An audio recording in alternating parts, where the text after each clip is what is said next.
Hello, the purpose of this video lesson is to talk you through some guidelines for how to construct a summary, whether that summary is a very short summary, such as a one-sentence summary, a longer summary, such as a paragraph, or even longer than that, a few paragraphs, or sometimes we even write an entire summary paper. Just a reminder that the textbook reading that you have, it may look slightly different than this, but the reading includes some guidelines for determining when you should choose to quote versus when you should paraphrase specific ideas from a text, and when we tend to pull in summary and use our summarizing skills. So be sure you've read the signed textbook readings for this week before you continue. We choose to summarize when we want to convey the overall message of an author or of a text. We also summarize, usually very briefly, when we're introducing a new source to our paper, especially if that source is really important to the argument that we're making in that paragraph or in that paper. So we usually pull in a brief summary of the source, and then we follow it by a quotation or a paraphrase of a specific piece of information from that source.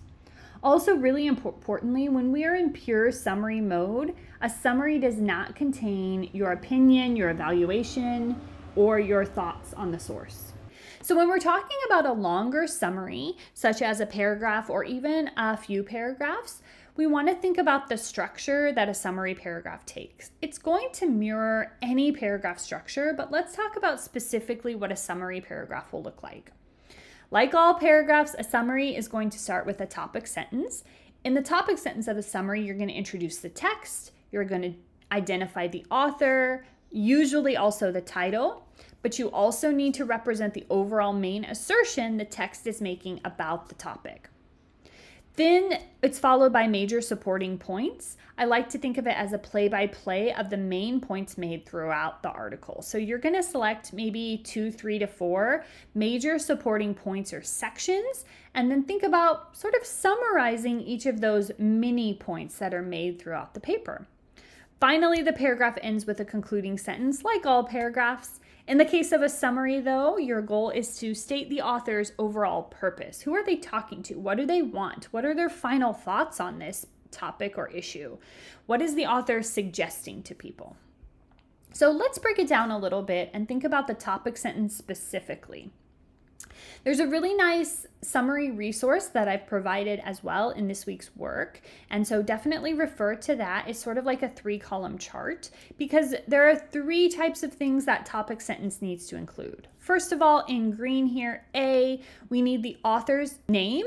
And we often include any important information about the author that especially relates to their credibility or their expertise.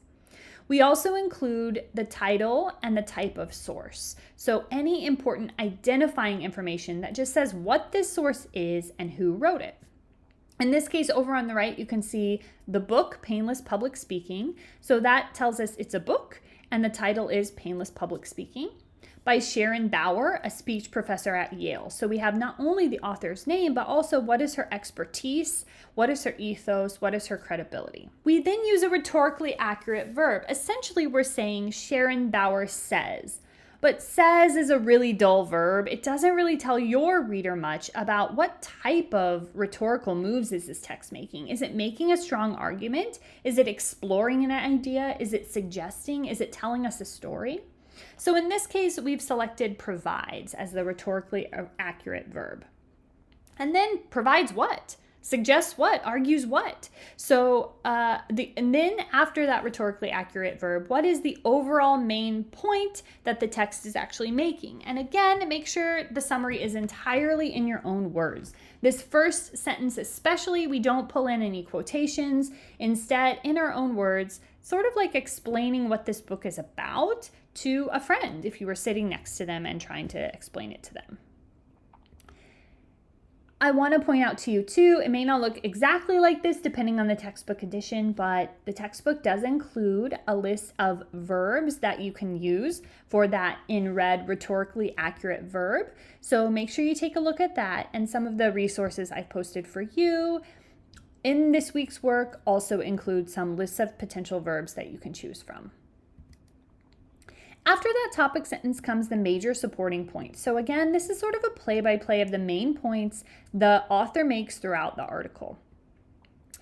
To construct the supporting points of a summary paragraph, it's really important to go back to the text and reread the text to note and outline and maybe annotate what are some major sections, even if it's not divided visibly in sections, but sort of what are the turning points of the article, what are the main supporting points, main reasons the author gives, major types of evidence they pull in. And your goal is to present the major points of the text in the order they're presented. So generally in a summary paragraph, we follow the organizational structure that the text also has set for us. You also want to use transitions to link ideas together. Throughout the paragraph, we're going to continually refer to the text using further rhetorically accurate verbs. So you might say something like, next, the author argues blank. Finally, the author suggests blank. It's really important also to be careful not to do what we call patch writing. So essentially, the main points in this paragraph are going to be paraphrases of main ideas that you see throughout.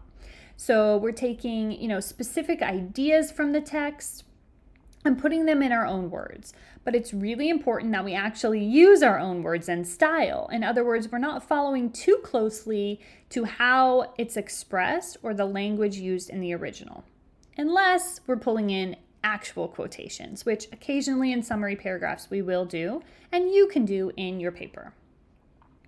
We do leave out very specific examples or very specific details. The goal of a summary is to present the main ideas, not the specific examples, unless they're really essential. In a summary paragraph, we usually include about one direct quotation, and we choose those really carefully. They need to be really powerful statements or even phrases. They don't always have to be complete sentences. And again, as we're representing the main ideas of the text, we always want to try to be clear, concise, and accurate. Clarity is like the number one goal of a summary, and as well as accuracy, like accurately representing what the author is actually saying, which requires really careful reading of the main points they're making. Let's take a look at this summary, and it's color-coded here.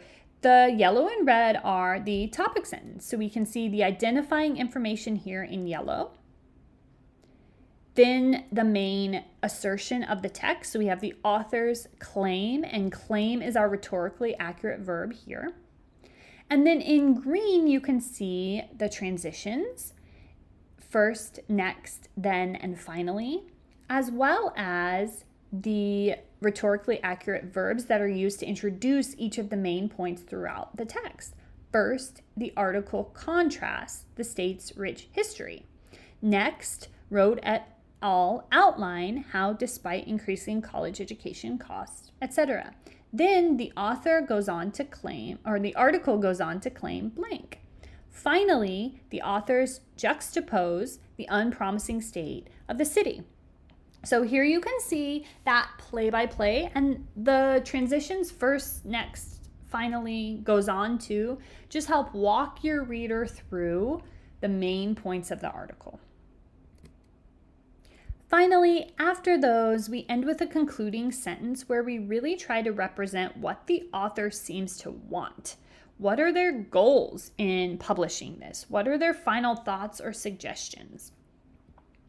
So here in that same example, you can see at the end, we have the author's final conclusion. So we have a transition, like finally, Rhode et al. Juxtaposes the unpromising state of the city, emphasizing the state's enormous socioeconomic divide. So here, this final sentence shows us that they're trying to emphasize that there's a lot of divide in the state, and they think that's not cool. Some tips for constructing that concluding sentence: consider the author's audience and purpose. Who are they talking to? What do they want? Go back to the conclusion of the text and consider how the text itself concludes. What do they suggest? What are they asking or hoping for? And as always, try to start that sentence with a transition and a rhetorically accurate verb like this. Gutting concludes by imploring his audience to blank. One thing to note is to watch out for vague summaries. So here's an example. In What is College For?, Gary Gutting explains his opinions on the purpose of college. So what are we left wondering? Well, what are his opinions? Like, what is his overall opinion? What is he actually saying about the purpose of college? So to be more specific, you want your summary to reach this level of specificity. Gary Gutting argues that the true purpose of college is not simply the education of individuals, but the encouragement of a more intellectual society. So the first sentence of that summary should include what the author is saying about the topic, not just the general thing they're talking about. So watch out for those vague summaries on your exercise and in your papers.